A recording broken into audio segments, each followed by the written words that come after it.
The quiet collapse after awakenings, somewhere along your journey of awakening. Maybe after a deep spiritual insight, or maybe after everything in your life just seemed to fall apart, something shifted. You saw through the illusion. You noticed the patterns, the constant noise of life. And then came silence. At first, that silence felt powerful. It was freeing, like you had finally broken out of a lifelong trance. But slowly, something strange began to happen. The sense of meaning that used to drive you just vanished. Not all at once, not dramatically, more like your soul slowly turned down the volume on life and forgot to turn it back up again. You stopped chasing. You stopped caring. Not in a careless or reckless way, but in that quiet, existential sigh kind of way. You started asking yourself, why do I feel so numb now that I finally see the truth? It's a strange paradox, isn't it? We expect spiritual awakening to light us up, to fill us with peace and purpose.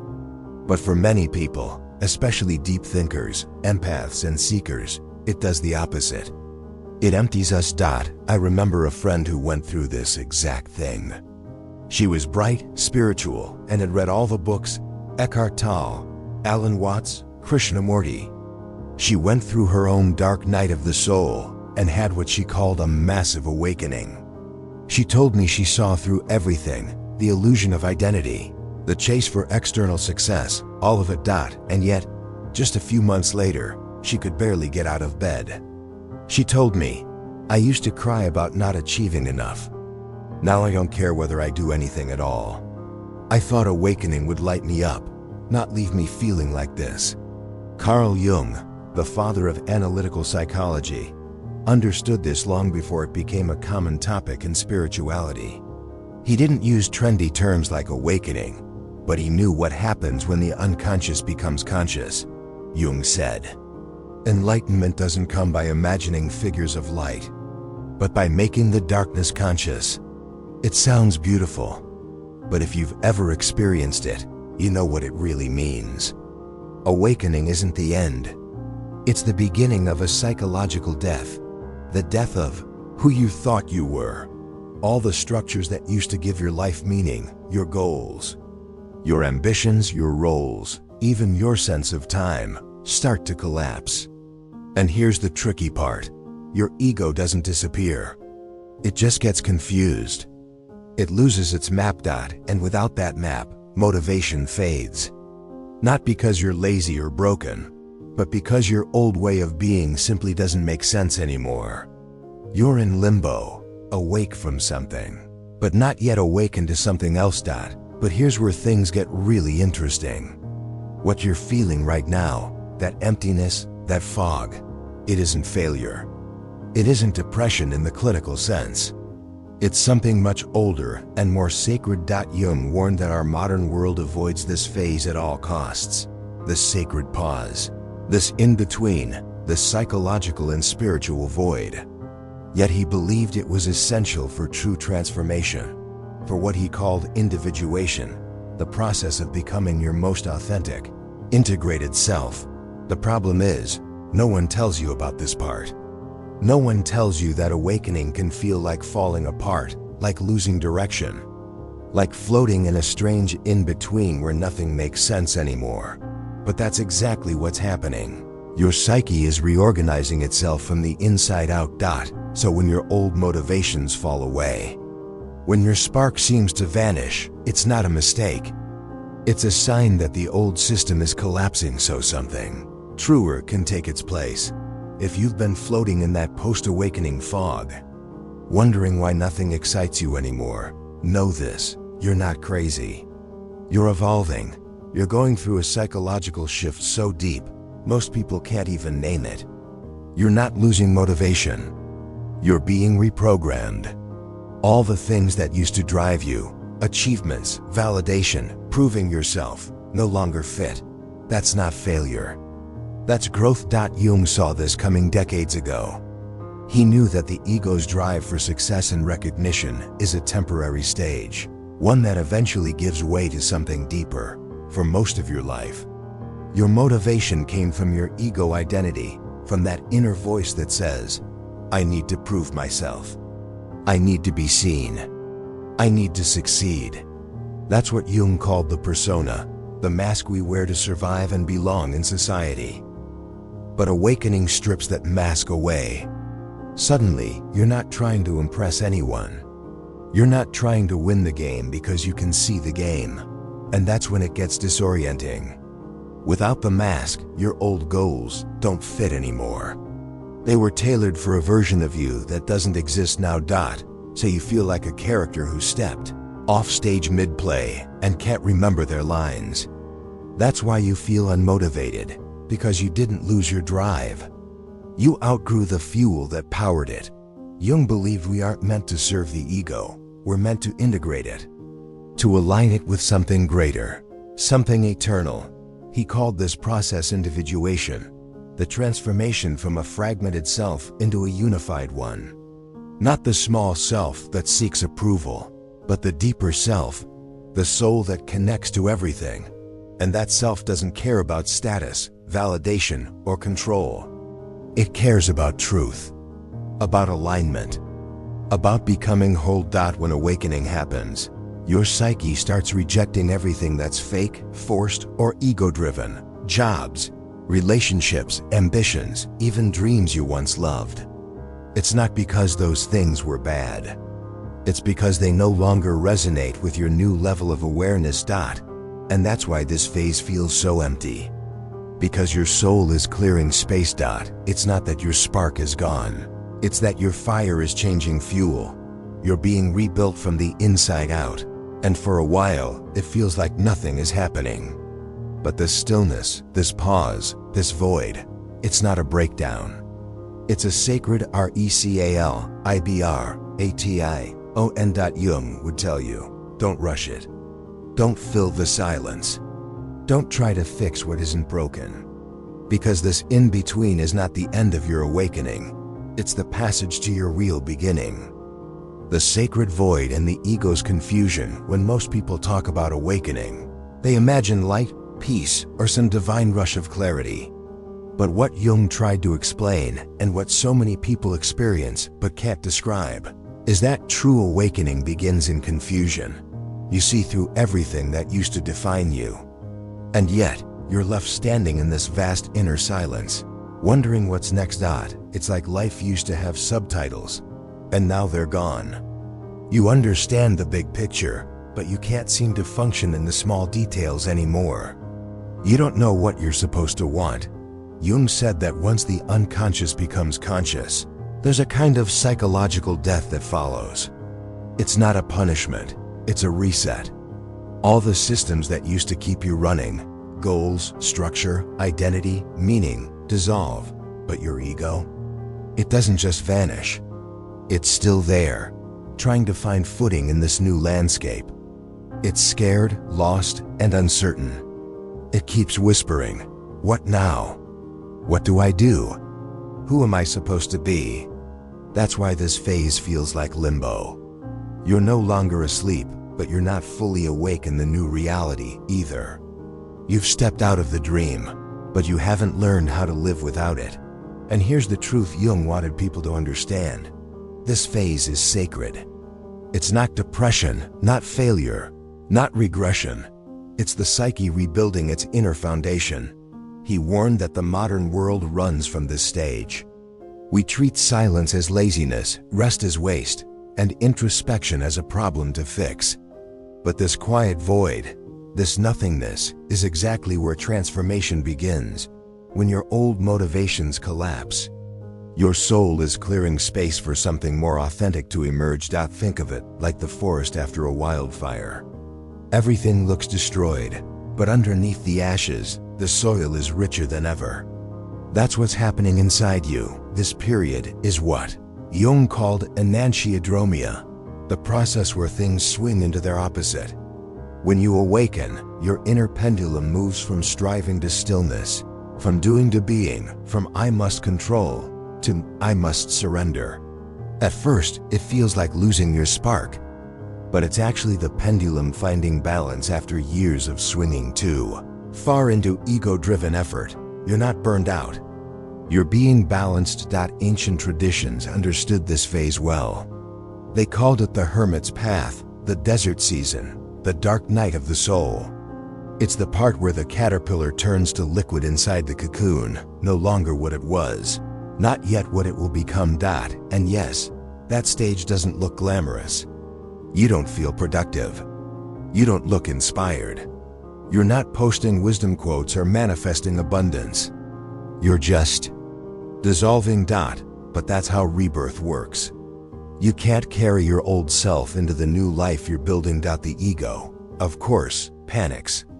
It tries to rush the process. It wants answers, direction, and control. It wants to do something. But the deeper self, the one Jung called the self with a capital S, whispers, "Let go. I'm building something new." This is where most modern spirituality takes a wrong turn. It teaches people to skip the darkness, to focus on high vibes only, to manifest the next chapter without facing the current one. But Jung would say that if you skip the darkness, you skip the gold. The treasures of your soul live in the shadows, in the uncomfortable, uncertain places you've been avoiding. That's why this emptiness feels so heavy. Because your unconscious is finally rising to the surface. All the emotions, fears, and forgotten dreams you pushed down are surfacing, asking to be seen. You're not broken. You're integrating. Your psyche is intelligent, more intelligent than your conscious mind can imagine. It knows when you're ready to face the truth, and it knows how to slow you down so you finally have to feel it. That's why your motivation vanishes. It's your soul's way of forcing stillness, because in stillness, the truth finally has space to breathe. So if you're in this phase right now, if you wake up and wonder why you can't get yourself to care like you used to, it's not because you failed your awakening. It's because your old identity has done its job. It brought you here. It carried you through survival, ambition, and proving yourself. But it can't take you further. You're being called into a new way of living, not from the head, but from the soul. Jung said this stage is when the self begins to rebuild the psyche. But the rebuilding doesn't look like construction. It looks like quiet surrender. You stop forcing. You start allowing. And that's terrifying for the ego, but liberating for the soul. As you stay with this stillness, something subtle begins to shift. You start to notice that even in the void, there's life. It's faint at first. A small curiosity, a quiet pull, a sense of peace that doesn't depend on your circumstances. This is your deeper motivation beginning to return. Not as adrenaline or urgency, but as alignment. It's what Jung called the emergence of the self. And this self doesn't push. It moves naturally. It doesn't chase meaning, it embodies it. You stop asking, "What should I do?" and start feeling into what feels true. You begin to realize that motivation isn't something you generate. It's something that arises when you're connected to your inner truth. So, this stage, the sacred pause, the nothingness, it's not a setback. It's the sacred womb of your becoming. It's not a breakdown. It's a metamorphosis. And though you can't see it yet, this quiet in-between is preparing you for a new kind of life, one that doesn't run on pressure, fear, or performance, but on peace, presence, and authenticity. The rebirth of meaning and soul-led motivation when you stop resisting the void, when you stop trying to escape that deep silence. Something unexpected begins to happen. You start to sense a quiet movement within you. Not the old kind of motivation, not the get up and grind energy that came from fear or proving yourself. This one feels ancient, steady, and strangely gentle. It's not the fire of ambition. It's the warmth of alignment. You begin to notice little sparks of curiosity, moments of resonance, a song that moves you, a book that calls you, an idea that won't leave you alone. These are not random. They're signals from the deeper self. Carl Jung called this the symbolic life. He believed that once the ego surrenders and the unconscious is integrated, we begin to live from a place beyond logic, from a kind of intuitive intelligence that guides us through symbols. dreams, synchronicities, and inner knowing. That's when life stops being about survival or performance and starts becoming about meaning. And the beautiful thing is, it's not usually dramatic. It's subtle, grounded, even ordinary. The world doesn't suddenly change color, but you start to feel more alive in small moments. Washing dishes feels peaceful. Sitting in silence feels full. A walk outside feels like a conversation with something sacred. When you live from the self, you don't hustle. You respond. You're no longer driven by fear of missing out or by the endless pressure to be productive. Instead, you move from a quiet sense of inner yes. You don't chase clarity. You recognize it when it arrives. And that changes everything. You start creating again, but this time, you're not performing. You're expressing. You might write, paint, teach, build, or simply love, not because you have to, but because something inside you wants to come through. This is what Jung meant by individuation, the process of becoming who you truly are, not who the world told you to be. It's not about rejecting the ego. It's about transforming it, aligning it with your deeper self. The ego becomes a vessel, a tool for expression, instead of the ruler of your life. That's why your motivation feels different now. It's not frantic or pressured. It's calm and grounded. It doesn't shout, it whispers. And when you follow those whispers, you realize they lead you toward exactly what you're meant to do, but from a place of peace, not performance. You start asking different questions. Instead of, what should I do? You ask, what feels honest? Instead of, how can I prove myself? You ask, what calls to me? Instead of, what's the plan? You ask, where is life nudging me? You begin to see that life is not something to be conquered. It's something to collaborate with. This doesn't mean you'll always feel inspired or clear. Some days you'll still feel tired, uncertain, or lost. That's part of being human. But even in those moments, you won't feel like you're betraying yourself, because now you're living from truth. You might still experience waves of grief, mourning the person you used to be, or the dreams that no longer fit. That's okay. Every rebirth comes with letting go. But beneath that grief, there's peace, the kind that doesn't depend on circumstances. And that's the new fuel. Not adrenaline, not external validation, alignment. It's sustainable because it doesn't burn you out. It nourishes you. Jung said that once the self becomes conscious, life begins to express itself through you, not as something you control, but as something you allow. That's why your new motivation feels softer but deeper. It doesn't pull from the surface. It rises from the soul. So, what does this look like in real life? It might look like saying no to something that doesn't resonate, even if it looks good on paper. It might look like creating something, even if no one's watching. It might look like finally resting, because rest itself becomes meaningful. It might look like choosing peace over performance. You begin to notice that everything is connected: your emotions, your body, your intuition, your outer life. It all starts working in harmony, like different notes of the same song. That's living symbolically. That's living soulfully. And the paradox is, when you stop chasing outcomes and start following authenticity, life tends to align around you in ways you couldn't have planned. Opportunities, people, and ideas begin to flow toward you, not because you're forcing them, but because you're resonating with them. You've moved from ambition to devotion, from seeking to expressing, from proving to being. And that's the true awakening, not a constant high, but a grounded presence. So if you've been feeling like your spark is gone, maybe it's not gone at all. Maybe it's transforming. Maybe the old fire that once drove you had to burn down so you could find a flame that doesn't flicker when the winds of life blow. Carl Jung never promised the path would be easy, but he did promise it would be real. And if you're still here, listening, feeling, reflecting, that means you're already on that path. This isn't the end of your awakening.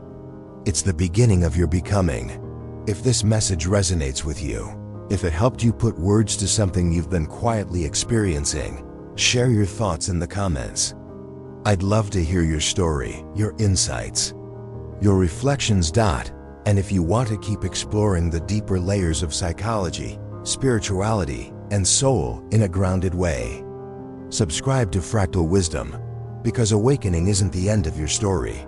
It's where your real story finally begins.